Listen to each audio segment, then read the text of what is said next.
వైకాపా అధినేత వైఎస్ జగన్ పల్నాడు జిల్లా పర్యటనకు పోలీసులు అనుమతిని నిరాకరించారు. ఈ మేరకు జిల్లా ఎస్పీ కంచి శ్రీనివాసరావు మీడియాతో మాట్లాడారు. జగన్ పర్యటనకు ప్రస్తుతం అనుమతి ఇవ్వలేకపోతున్నామన్నారు. ఈ నెల 18న జగన్ సత్తెనపల్లి మండలం రెంటపాళ్ళకి వస్తున్నారు.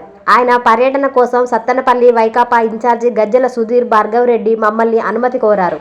అయితే మేము అడిగిన పూర్తి వివరాలు ఆయన మాకు ఇప్పటి వరకు ఇవ్వలేదు.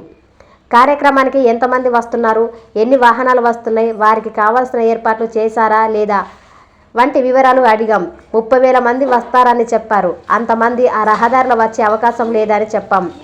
లా అండ్ ఆర్డర్ సమస్య వస్తుందని మేం అనుమతి ఇవ్వలేదు. గతంలో జరిగిన కొన్ని సంఘటనలు దృష్టిలో పెట్టుకొని అనుమతి ఇవ్వలేదు. మేము అడిగిన పత్రాలు ఇస్తే మరోసారి అనుమతిపై పరిశీలిస్తాం. పోలీసుల అనుమతి లేకుండా కార్యక్రమం చేపడితే చట్టపరమైన చర్యలు తీసుకుంటాం అని ఎస్పీ కంచి శ్రీనివాసరావు వెల్లడించారు.